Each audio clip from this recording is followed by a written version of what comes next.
پاکستان اور دیگر ممالک میں تمام سننے اور دیکھنے والوں کو السلام علیکم اور خوش آمدید۔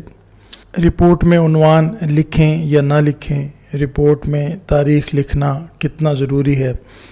اگر تجاویز اور اختتامی جملے نہ لکھے جائیں تو کیا ہوگا؟ یہ وہ سوالات ہیں جو بہت سے بچے اور بچیاں کئی دنوں سے پوچھ رہے تھے، اور ابھی کل میں ہی ایک بیٹی نے کال کر کے یہ ساری باتیں جو ہے کنفرم کی۔ اس ویڈیو کے ذریعے باقی تمام بچے اور بچیوں کی الجھن بھی دور ہو جائے گی۔ رپورٹ کے حوالے سے یہ بات چیت جو ہم شروع کرنے والے ہیں، اس میں یہ بتانا ضروری سمجھتا ہوں کہ یہ ایک آئیڈیل رپورٹ رائٹنگ کے حوالے سے آپ کو بتایا جا رہا ہے۔ اس میں تاریخ کہاں پر لکھنی ہے یہ آپ کو بتایا جائے گا، تاریخ کا فارمیٹ کیا ہوگا یہ بھی آپ کو بتایا جائے گا۔ آپ یوں سمجھیے کہ آپ کمرہ امتحان میں موجود ہیں اور آنسر شیٹ آپ کے سامنے ہے اور آپ نے رپورٹ کا آغاز کرنا ہے، تو سب سے پہلے آپ رپورٹ کا عنوان لکھیں گے۔ عنوان میں مثال کے طور پر آپ کو یہ کہا گیا ہے کہ گزشتہ دنوں آپ کے اسکول میں جشن آزادی کے حوالے سے ایک تقریب کا انعقاد کیا گیا تھا، تقریب پر رپورٹ تحریر کریں۔ اب آپ نے اس کا عنوان لکھنا ہے، لفظ عنوان لکھنے کی ضرورت نہیں ہے، آپ اس کا ٹاپک لکھیں گے، اور یہ ٹاپک آپ کا صفحہ ہے اس میں جو لائن ہے، لائن کے درمیان میں آپ اس عنوان کو لکھیں گے، اور عنوان آپ کا جیسے میں نے آپ کو بتایا آپ لکھیں گے جشن آزادی کی تقریب پر رپورٹ۔ اب اس سے اگلی لائن پر آپ آ جائیں گے اور رائٹ کارنر پر آپ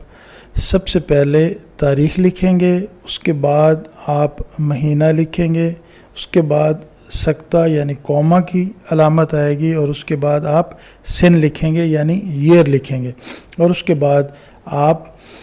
آئین، آدھا آئین جو ہے وہ آپ لکھیں گے، اس سے مراد عیسوی ہے۔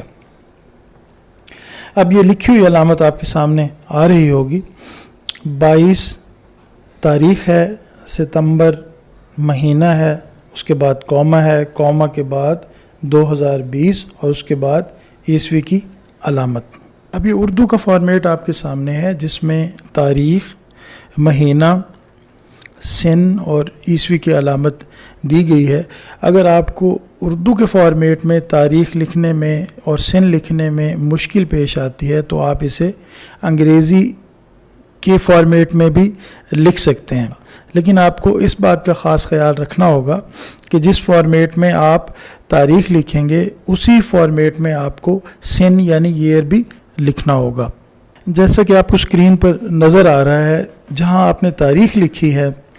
اس کے بالکل نیچے آپ نے نئی لائن کے اندر پہلے اقتباس کا یعنی پیراگراف کا آغاز کرنا ہے، اور آپ کو پتہ ہے کہ پہلا اقتباس جو ہے آپ کا 170 سے 180 الفاظ پر مشتمل ہونا چاہیے۔ دوسرے پیراگراف کا آغاز بھی اسی طرح کیجیے، جتنی آپ نے پہلا پیراگراف شروع کرتے ہوئے سپیس چھوڑی تھی، دوسرا پیراگراف اگلی لائن میں شروع ہوگا اور اس میں بھی آپ اتنی ہی سپیس خالی چھوڑ دیں گے جتنی آپ نے پہلا پیراگراف شروع کرتے ہوئے چھوڑی تھی۔ پہلا اور دوسرا پیراگراف مکمل کرنے کے بعد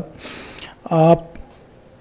اگلی لائن میں لیفٹ کارنر پہ چلے جائیں گے اور لفظ رپورٹر لکھیں گے، اس سے اگلی لائن میں آپ لفظ دال، رے، سین لکھیں گے، اور ان تینوں حروف کے درمیان اردو کا فل سٹاپ جسے ہم ختمہ کہتے ہیں وہ بھی ڈالیں گے۔